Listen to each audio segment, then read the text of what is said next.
ఓం శ్రీమాత్రే నమ. ఎంఎస్ రామారావు గారు ఆలపించిన సుందరకాండ పారాయణం 21వ రోజు.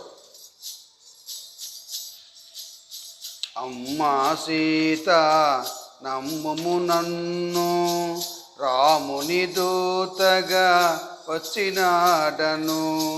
రామలక్ష్మణులు క్షేమమన్నారు, నీ క్షేమమరసి రమ్మన్నారు. రాముడు నీకు దీవెనలంపే, సౌమిత్రి నీకు వందనములిడే అని హనుమంతుడు సీతతో పలికే. అంజలి ఘటించి ముందుకు జరిగే. మారుతి ఎంతగా ముందుకు జరిగెనో, జానకి అంతగా అనుమానించెను.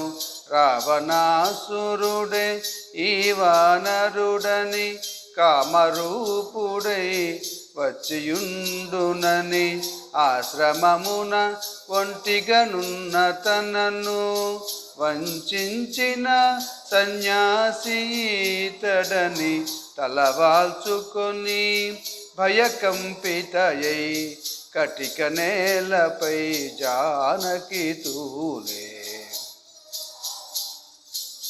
వానరరాజు సుగ్రీవుని మంత్రిని, నన్ను పిలుతురు హనుమంతుడని. రామ సుగ్రీవులు మిత్రులైనారు, నీ జాడ తెలియ వేచియున్నారు.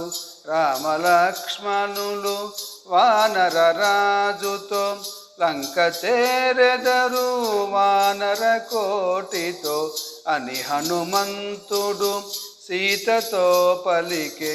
అంజలి ఘటించి చెంతన నిలిచే. శ్రీ హనుమాను గురుదేవులు నాయద పలికిన సీతారామ కథ, నే పలికెద సీతారామ కథ. జై శ్రీరామ్.